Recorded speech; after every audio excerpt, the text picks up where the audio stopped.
ce que je veux t'expliquer ce soir.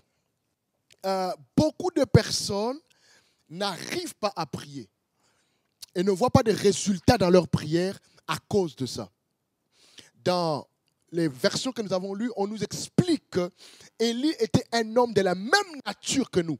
Élie était un homme comme toi et moi. Élie avait faim, Élie dormait, Élie mangeait, Élie était triste. Élie, quand vous lisez le livre de 1 roi et de 2 rois, vous verrez tout ce que je suis en train de dire là. Élie avait peur également, Élie fouillait. Bref, Élie avait tout ce que nous avons là. Mais dans la version King James, on dit Élie était soumis aux mêmes passions. Et c'est ça qui m'intéresse ce soir. Quand on parle de passion, quand on parle de sentiments, quand on parle de ressenti, c'est-à-dire que Élie avait Dieu, mais en même temps, il voyait les mêmes réalités que nous vivons. Élie avait Dieu, mais en même temps, sa chair le combattait comme elle nous combat nous. Élie avait Dieu, mais en même temps, Élie était soumis aux mêmes pressions de la vie que nous. Oh, alléluia. Vous savez, très souvent, quand nous prions, très souvent, quand nous sommes avec Dieu, nous pensons que la présence de Dieu va nous enlever des pressions de la vie. Est-ce que vous suivez très bien? Je veux que tu me suives parce que je vais t'emmener quelque part. À partir d'aujourd'hui, tu prieras et tu verras du résultat. Alors, très souvent, nous pensons que la présence de Dieu enlève les pressions que nous vivons tous les jours. Mais dans ce texte, on dit que Élie était soumis aux mêmes pressions que nous. Est-ce que tu peux écrire les mêmes pressions que moi? Les mêmes pressions que moi. Élie était soumis aux mêmes pressions de la vie, aux mêmes passions que moi. C'est-à-dire que non seulement il avait faim, non seulement il dormait, non seulement il mangeait, non seulement il allait aux toilettes, mais Élie était aussi triste. Élie aussi avait des situations qui le dépassaient. Élie aussi avait des moments où il ne savait pas comment gérer, oh alléluia, sa relation avec Dieu. Je te pose une question ce soir. Est-ce que ça ne t'est jamais arrivé de ne pas sentir... de te sentir pas légitime face à Dieu. C'est-à-dire que tu pries pour quelque chose, mais tu ne sens pas qu'il peut le faire. Élie aussi avait les mêmes sensations que nous. Mais il y a quelque chose que Élie a fait. Quelque chose que Élie a fait. Et c'est cette chose-là que je veux réellement que tu puisses comprendre. S'il te plaît, relis en anglais le mot que je t'ai dit tout à l'heure. Toi qui nous suis en français, garde en français. Ce n'est pas ma faute si tu n'es pas bilingue. Garde en français, mais nous allons t'expliquer quelque chose. Repars et nous allons lire notre mot là. Earnestly.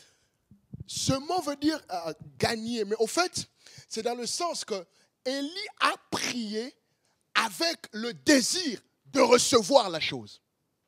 Regarde, Élie, quand il a prié, en même temps qu'il avait la pression du monde, mais cette pression ne l'a pas découragé. En fait, cette pression ne l'a pas enlevé du focus qu'il avait. Très souvent, quand nous prions, nous n'arrivons pas à être focus devant le résultat. Pourquoi? Parce que nous laissons que les pressions de la vie nous engloutissent.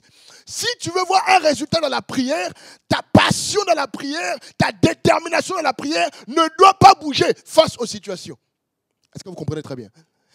Ta passion, ton focus, ce que tu vois dans ta foi ne doit pas bouger par rapport aux situations. C'est ce que Élie a fait. On nous explique bien que c'était un homme comme nous. C'était un homme qui avait les mêmes challenges. Mais ce que Élie a fait, il n'a pas laissé sa foi être perturbée face aux situations. Il n'a pas laissé. Bon, maintenant, laissez-moi vous donner une équation de la foi. Dis avec moi, équation de la foi. Alors, écoute. La foi n'empêche pas les situations. La foi n'empêche pas les situations. Et je vais vous choquer. Je veux que tu écoutes ça très bien. La foi ne déplace pas les situations. La foi les affronte. Oh my God. Quelqu'un va me dire, mais pasteur, la Bible dit, si vous avez une foi comme un grain de sénévé, vous direz à la montagne, déplace-toi, jette-toi. On a dit un grain de sénévé, c'est-à-dire que c'est un niveau de foi. C'est un premier level de foi. Mais il y a un autre niveau de foi. Et dans cet autre niveau de foi, Dieu ne déplace plus. Dieu te permet d'affronter. Oh my God. Je suis en train de parler à quelqu'un et de t'expliquer. Là où tu es aujourd'hui, Dieu ne veut plus déplacer la montagne. Dieu veut que tu affrontes la montagne. Cette montagne est... Oh, cette montagne est devant toi. Dieu ne veut pas la déplacer. Si tu es avec quelqu'un à la maison, dis-lui, Dieu ne veut plus déplacer la montagne. Dieu ne veut plus déplacer. Non, Dieu veut que tu l'affrontes. Maintenant, laissez-moi vous dire quelque chose qui va t'aider. Quand on déplace un objet, cet objet n'est pas supprimé. Cet objet n'a pas disparu. Cet objet est juste déplacé. Moi, je ne te parle pas de déplacer, je te parle d'affronter. Quand tu affrontes, tu laisses la situation derrière toi. En d'autres termes, devant toi, elle n'existe plus. Oh my God. Est-ce que vous comprenez très bien ce que je dis? Je ne te parle pas de déplacer, je te parle d'affronter. Pourquoi? Ce que tu affrontes reste derrière toi. Ce que tu déplaces reste avec toi. Est-ce que vous comprenez très bien? Ce que tu déplaces reste avec toi. C'est pour ça que tu as la foi de déplacer. Cette maladie ne part pas. Elle est là, mais en fait, tu vis avec. Moi, je te parle ce soir d'affronter. Quand tu te bats avec quelqu'un, vous êtes en face. OK? Vous êtes en face. Vous donnez des coups en face. La personne n'est pas à côté de toi. Elle est en face de toi. Et très souvent, ce qui fait mal, c'est quoi? Le fait qu'elle soit en face de toi, tu reçois aussi des coups. C'est ce que la Bible dit ici. Élie était soumis aux mêmes pressions que nous. Oh, alléluia. Aux mêmes passions que nous. C'est-à-dire que tu affrontes le médecin. Tu affrontes le diagnostic. Tu affrontes les symptômes. Tu affrontes le chômage. Tu affrontes le manque de paix dans ta famille. Tu affrontes les choses. Mais le but, c'est quoi? Après les avoir affrontés, que tu passes. Mais beaucoup d'enfants de Dieu ont cette foi qui fait que la situation reste avec toi. Marc, ça, je veux te voir marquer ça. Marc, je ne veux plus déplacer, je veux affronter. Je ne veux plus déplacer. Jésus parle d'un grain. Oh my God. Ouh, je ne peux pas durer parce que ANC Worship est là, il faut qu'on chante. Je ne peux malheureusement pas durer, mais j'ai tellement de choses à dire. Jésus parle d'un grain de sénévé. Bien aimé, un grain de sénévé. Est-ce que vous connaissez les pois chiches? Vous connaissez les pois chiches dans le couscous? Petit comme ça. Vous voyez? Maintenant, le grain de sénévé, c'est presque la même chose, mais c'est encore plus petit qu'un pois chiche. C'est encore plus petit. Et Jésus dit, si tu as une foi qui est comme un pois chiche, tu peux dire à la montagne, déplace-toi. Bon, réfléchissons ensemble. Si avec un pois chiche, je peux déplacer la montagne. Si ma foi grandit, qu'est-ce que je peux faire? Réfléchissez avec moi. Si avec un pois chiche, dis à ton voisin, si avec un pois chiche, tu peux déplacer une montagne. Maintenant, écoutez, notez, ta foi est appelée à grandir. Ta foi n'est pas appelée à rester au même niveau. Ta foi est appelée à grandir. Donc, si tu commences au grain de sénévé, au pois chiche, tu commences là, et que ta foi peut déjà déplacer les montagnes. Imagine maintenant si ta foi devient comme une tomate. Si ta foi devient comme un melon. Si ta foi devient comme... Au fait, tu entres dans un monde où l'impossibilité n'existe plus. C'est à ces personnes-là que Jésus dit, si vous croyez, vous ferez ce que j'ai fait. Celui qui fera ce que Jésus a fait, ce n'est pas celui qui a la foi comme un pois chiche. Non!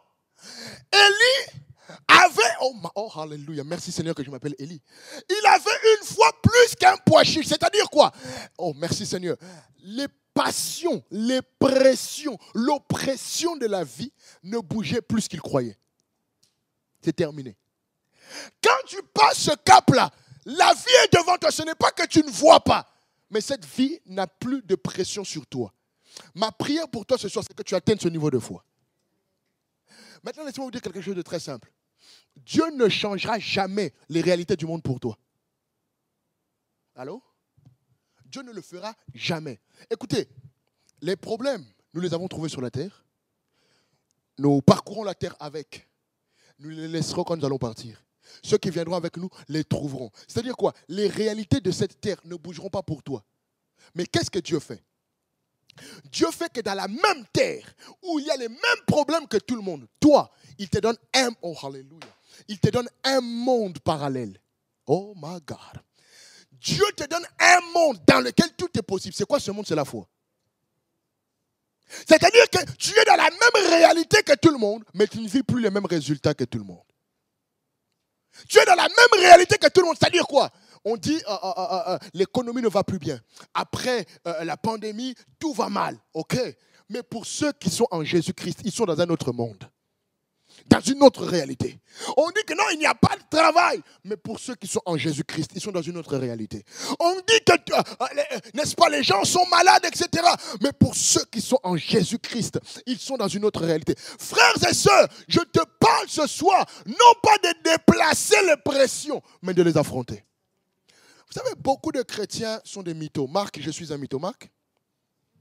Vous savez pourquoi les chrétiens sont des mythos? Tout simplement parce que oh, Jesus, la situation est là. Tu ne crois pas. La situation est là. Ok? La situation, elle est devant toi. Tu ne crois pas, mais tu dis, Dieu m'a guéri. La situation est là. Tu ne crois pas, mais tu dis, je suis libre. La situation est là. Toi, tu ne crois pas, mais tu veux voir du résultat. Le résultat vient par la foi. Vous comprenez très bien. Le résultat que tu cherches, il n'existe pas dans le monde physique. Il existe dans... Oh, alléluia. Le résultat que tu cherches existe, mais dans le monde de la foi. Ah, pardonnez-moi les médias. On va lire un dernier texte et on va prier avec. Pasteur, est-ce que tu peux nous prendre Romains 10? S'il te plaît. Je suis en train de t'aider. Est-ce que quelqu'un comprend quelque chose? C'est un petit message, c'est une petite exhortation parce que nous allons plus adorer Dieu aujourd'hui.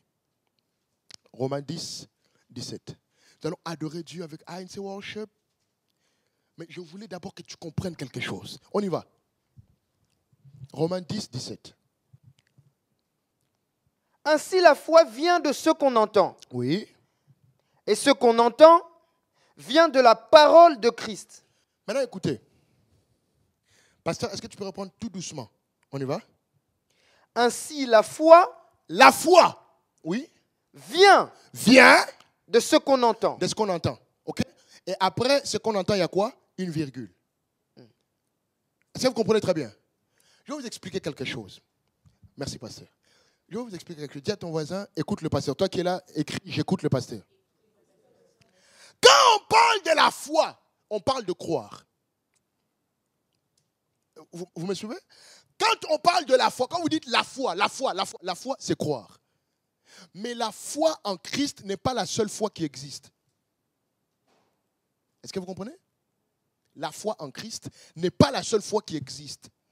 Quand tu vas chez le médecin, que le médecin te dit, madame, vous avez un cancer, et que tu sors là-bas en croyant ce que le médecin t'a dit, tu as la foi au médecin. Quand tu vas dans une entreprise, et que l'entreprise te dit, bon, on n'a pas de place pour vous, que tu crois ce qu'ils ont dit, tu as la foi en cette entreprise. Voilà pourquoi le texte commence par dire la foi vient de ce qu'on entend. Pour expliquer que tout ce que vous allez vivre dépend de ce que vous entendez. Oh my God. Je suis en train de t'expliquer quelque chose. Si tu veux avoir une grande vie, une vie de résultats, une vie de miracles, surveille ce que tu entends. C'est pour ça que, oh my God, alléluia. C'est pour ça que le prophète Élie pouvait vivre avec les pressions, mais sans les pressions. Pourquoi? Il habitait dans le désert. Dans le désert, il allait écouter qui? À part Dieu. Est-ce que je peux te dire quelque chose? Il y a des moments de ta vie où Dieu t'amène dans un désert pour que tu n'entendes plus que lui. Oh my God. J'ai l'impression que je parle à quelqu'un maintenant. Il y a des moments où Dieu t'éloigne de tout, juste pour que tu puisses l'entendre lui. Oh, quand on a prié pour moi et que on a prié pour que je puisse servir le Seigneur, que je sois serviteur de Dieu, c'est en 2006. Et de 2006 jusqu'en 2013, 2012, 2013, j'ai passé un moment de désert exceptionnel. Et je ne le souhaite à personne. Même à mon pire ennemi, je ne le souhaite pas. Et vous savez, j'ai aimé ce moment-là. Parce que dans ce moment-là, je n'étais que concentré sur la voix de Dieu. Et parce que j'étais concentré que sur sa voix à lui, ma foi venait de qui? De lui. Oh my God, Seigneur, je ne peux pas aller plus loin. C'est worship doit chanter. Je vais t'expliquer quelque chose. Il y a des moments où Dieu fera exprès que tes amis te laissent, que ta famille te laisse, Dieu fera exprès d'arranger les choses de telle sorte que toutes les personnes qui sont autour de toi parlent, mais tu n'entends plus. Pourquoi? Parce que lui veut te parler. Et pourquoi il veut te parler? Parce qu'il veut que la foi qui est en toi ne vienne que de lui. Oh my God. Frère, si ta foi est basée sur Dieu, tes résultats seront les résultats de Dieu.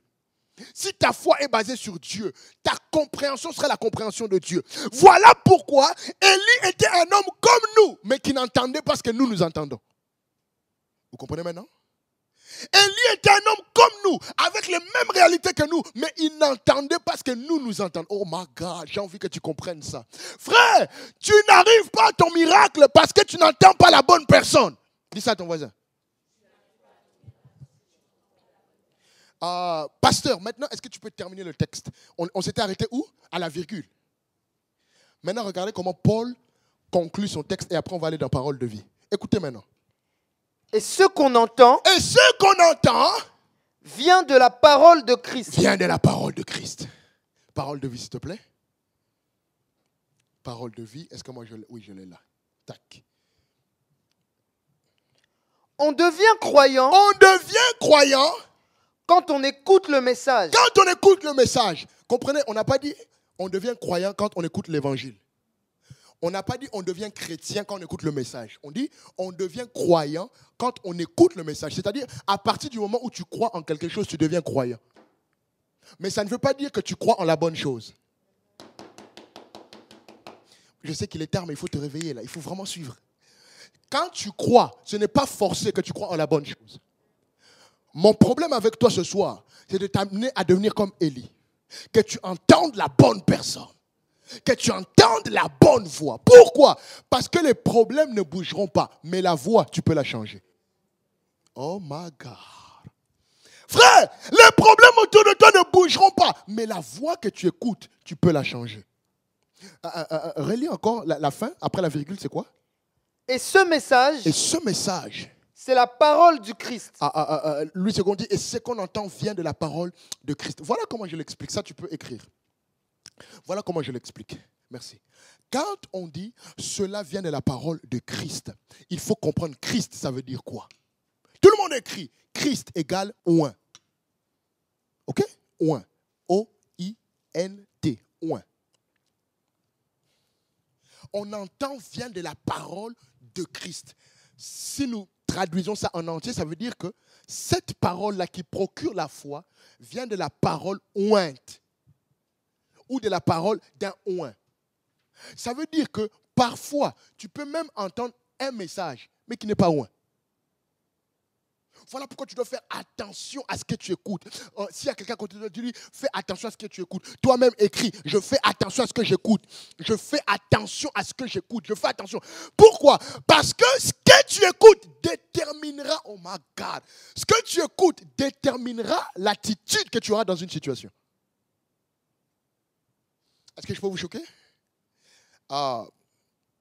L'une de mes connaissances, médecin, m'a dit, pasteur, est-ce que tu sais que pendant toute la pandémie, beaucoup de gens sont mortes, mais elles ne sont pas mortes du Covid. Elles sont mortes de peur. Vous avez compris? Elles sont mortes de peur. D'autres, elles avaient déjà une maladie, mais le fait que nous soyons entrés dans la pandémie a accéléré leur maladie. Vous savez, paix à leur âme, toutes celles qui sont parties, ceux qui sont encore malades, ce soir, vous pouvez être guéris. Écoutez, vous savez ce qui fait la différence? Le message. Le message. Le message. Pourquoi on leur a donné une information? Frère! Oh Seigneur Jésus, aide-moi. Frère, n'accepte pas tous les messages dans ton cœur. Je dis quoi? N'accepte pas tous les messages dans ton cœur. Oh, tu vois un chrétien, un enfant de Dieu, quelqu'un qui craint Dieu, qui marche avec Dieu, mais il accepte tout. J'aime ce que maman Blessing, notre maman, nous dit. Oh, attention. J'aime ce que... voilà pourquoi il faut semer de la maison de Dieu. On aura la clim et puis ça n'arrivera pas, ce type de choses-là. Maman Blessing dit, c'est parole contre parole. J'aime tellement ça. Frère, écoutez. Le message que tu entends détermine l'attitude que tu as. Je peux vous montrer ça rapidement, très simplement. Qui t'a dit que tu étais un humain? Qui t'a dit que tu étais une fille, un homme, une femme, un garçon? Qui te l'a dit? Qu'est-ce qui te prouve que c'est la réalité? Hein? Je vais plus loin. Nous tous, nous lisons la parole de Dieu, n'est-ce pas? Bon, pour ceux qui savent lire, ceux qui ne savent pas lire, que Dieu vous aide. Nous qui savons lire, quand tu lis là, qui te dit que ce que tu lis, c'est vraiment ça? Qui te dit ça?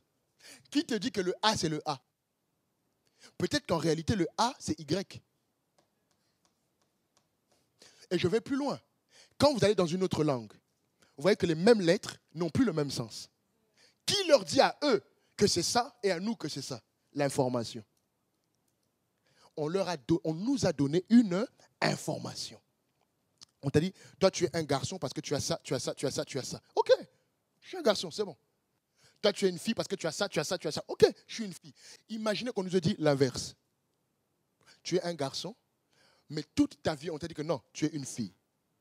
Voilà pourquoi je suis contre cette loi qu'on a mise dans les écoles où on peut laisser le choix du sexe aux enfants. Un enfant qui ne connaît rien, on lui dit non mais tu peux être aussi une fille. Vous lui laissez le choix. Vous allez voir un garçon qui commence à mettre du vernis. Un garçon qui commence à jouer avec la poupée. Un garçon qui aime que les autres garçons le prennent et le tripotent. Et ça, vous appelez ça l'évolution. Bref, ce n'est pas mon message. Mais si toi, tu es frère, tu es chrétien, tu sens ces choses-là, tu as besoin d'une nouvelle information. Donc, je suis en train de dire que tout ce que nous sommes, c'est le résultat des informations. Bon, maintenant, quand tu viens en Christ, tu sais, l'effort que tu dois faire, c'est d'avoir de nouvelles informations. C'est ce que Élie a fait. Élie était avec le peuple, mais il avait d'autres informations. Regardez comment il prie devant les prophètes de Baal. J'aime tellement cette prière. Élie prie devant les prophètes de Baal. Il dit, Seigneur, oh my God, je prie parce que tu es l'Éternel des armées. Tu es le Dieu vivant. Cette information, les autres ne l'avaient plus. Et c'est comme ça que vous allez voir qu'à l'église, oh my God, vous allez voir qu'à l'église, plusieurs personnes sont là. Mais comme nous n'avons pas les mêmes informations, nous n'avons pas les mêmes résultats. Quelqu'un va venir à l'église, va penser que Dieu est ma paix. L'autre qui est à côté, Dieu aime la paix, mais il ne donne pas la paix. C'est les mêmes personnes, mais les informations sont différentes. Je termine en vous expliquant ceci. Cette information va changer toute ta vie si tu la comprends tout de suite. Plus tu écoutes Dieu, plus tu deviens Dieu. Vous avez compris? Plus tu écoutes Dieu, plus tu deviens Dieu. Je vous le prouve rapidement.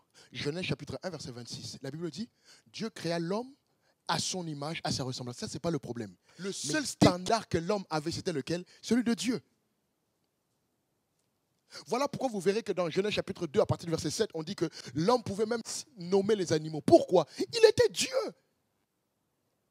Et nous avons besoin que des gens comme Adam, des gens comme Élie reviennent aujourd'hui. Des personnes qui entendent Dieu et qui sont comme Dieu.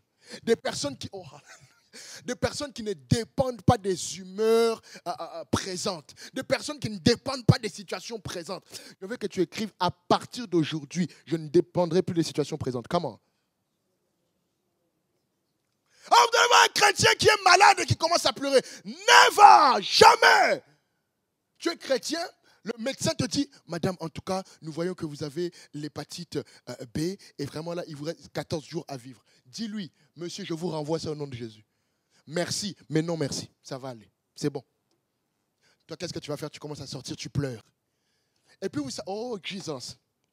Vous savez très souvent que le message que tu entends affecte beaucoup plus rapidement ton cerveau que ce que tu crois. Moi, je l'ai vécu. Hein. Quand maman Chris devait accoucher, le jour où elle devait accoucher, je l'ai emmenée à l'hôpital. On rigolait. J'ai les photos. Peut-être que je donnerai aux médias, vous balanceront ça, peut-être. J'ai les photos. C'est-à-dire entre le moment où je l'ai laissée à l'hôpital et le moment où je suis revenu pour l'accouchement. Il s'est passé à 6 heures. Quand moi je l'ai emmenée, c'était la joie. C'était la joie. Vous voyez qu'on était tellement heureux. Enfin le bébé arrive. Enfin, la joie. Quand je suis revenu 6 heures après, la même personne, je crois qu'elle avait perdu au moins 72 kilos. Elle était là. Mais qu'est-ce qui se passe? J'ai mal. Ça va. Je dis, mais Mais c'est la même personne que j'ai laissée tout à l'heure. Et combien de chrétiens sont comme ça? Quand tu es parti au travail, n'est-ce pas, à ton entretien, tu avais la joie. Là, je foule la plante de mes pieds, Dieu me le donne en possession. Dieu a ouvert une porte pour moi, personne ne pourra la fermer. Dieu dans les cieux est avec moi, rien ne peut m'arriver. L'amour de Dieu me comble. On t'a donné une information. L'information n'était pas longue. Hein. L'information était, madame, on ne veut pas. Merci, papa. Puis c'est fini. Là, tu commences à déprimer. Non! Fais comme Élie. Il avait les mêmes pressions que nous. Mais il agissait différemment. Pourquoi il entendait différemment? Je termine là. Really. Je termine là. Écoutez. Trouve dans chaque situation une opportunité de miracle. Comment? Est-ce que tu as compris ce que je dis? Trouve dans chaque situation une opportunité de miracle. Tu me dis, pasteur, qu'est-ce que ça veut dire? Si le diable te dit que c'est impossible, réponds-lui. C'est une occasion pour que mon Dieu montre que tout est possible. Si le diable dit que tu es malade, dis-lui, c'est une occasion pour que je vive la guérison. Si le diable te dit, je ne sais pas moi, tu es pauvre, dis-lui, c'est une occasion pour que la richesse commence. Ne débat pas avec lui. Écris, je ne veux plus débattre. Écris, je ne veux plus débattre. Il n'y a pas de débat avec le diable. Écoute, je finis de te dire ça. Le diable n'est pas ton ami. Le diable n'est pas ton égal. Le diable n'est pas ton collègue. C'est un ennemi. Est-ce que vous comprenez très bien? C'est un ennemi. Il n'y a pas de discussion. Dis avec moi, il n'y a pas de discussion. Il n'y a pas de discussion avec lui. J'aime toujours dire que Satan ne m'aime pas. Moi aussi, je ne l'aime pas. Et il sait que je ne l'aime pas. Et je sais qu'il ne m'aime pas. C'est comme ça. Il n'y a pas de discussion. Tu es là, on t'a annoncé une nouvelle et tu médites sur la nouvelle. On a dit méditer la parole. On a dit c'est la parole qu'on méditait. Toi, tu médites la nouvelle. On m'a dit que je serais expulsé dans 48 heures. Ah là là, bon, qu'est-ce que je peux déjà emmener? Qu'est-ce que je peux déjà... Non. Tiens-toi sur les promesses de Dieu. Tiens-toi sur ce que tu as entendu et tu dis, là où foule la plante de mes pieds, c'est à moi. Cette maison m'appartient. Je ne bougerai pas. Quelqu'un dit amen? Passe de la foi pois chiche à la foi des héros. Passe de cette foi-là qui ne peut que te déplacer à la foi qui peut affronter. Passe de cette foi-là qui a peur des situations à cette foi-là qui voit dans chaque situation une opportunité pour que ton Dieu soit manifeste. Si tu es d'accord, j'aimerais que tu acclames le Seigneur, que tu tapes des cœurs, que tu puisses manifester ta joie. Et parce que nous croyons que notre Dieu est puissant, nous allons l'adorer. Oh, nous allons l'adorer et je reviendrai tout à l'heure pour prier avec toi. Parce que oh my God, j'ai foi qu'un miracle est possible tout de suite. J'aimerais que tu puisses mettre les mains sur ton cœur maintenant. Et nous allons prier ensemble parce que ce soir, un miracle est possible. Ce soir, le Jésus de la Bible est avec nous et il peut opérer un miracle maintenant. Seigneur, nous nous accordons en prière. Et nous demandons que tu opères un miracle dans la vie de toutes les personnes qui nous ont suivis ce soir. Père, je te demande, quelle que soit la situation, quelle que soit, n'est-ce pas, l'adversité, quelle que soit la montagne qui se tient devant ton enfant, aujourd'hui, nous proclamons un miracle. Nous proclamons un miracle dans le nom puissant, glorieux et majestueux de Jésus. Seigneur, que cette personne malade, maintenant au son de ma voix, cette personne malade au son de ma voix, qu'elle retrouve la guérison au nom puissant de Jésus. Seigneur, cette personne qui avait un problème qui a duré depuis longtemps, je déclare une solution maintenant, une solution miraculeuse au nom de Jésus. Cette personne tourmentée par les esprits impurs, maintenant, oh my God, maintenant au nom de Jésus, nous déclarons la liberté. Écoute le message de Dieu maintenant, c'est parole contre parole. Tu es béni au nom de Jésus. Tu es guéri au nom de Jésus. Tu es prospère au nom de Jésus. Tu es libéré au nom de Jésus. Et si tu le crois, j'aimerais que tu acclames le Seigneur. Tu es Yahweh, tu es Yahweh, tu es Yahweh. Yes, tu es Yahweh. Oh my God. Hallelujah. Oh, Kalabra katalabra sandalabo. Riba kata kariama sete. Oh, Sharia Baba Kote. Un miracle est en train de se faire. Un miracle est en train de se faire. Un miracle est en train de se faire. Dieu est en train d'opérer un miracle dans ta vie. Dieu est en train d'opérer un miracle pour ta famille. Dieu est en train d'opérer un miracle.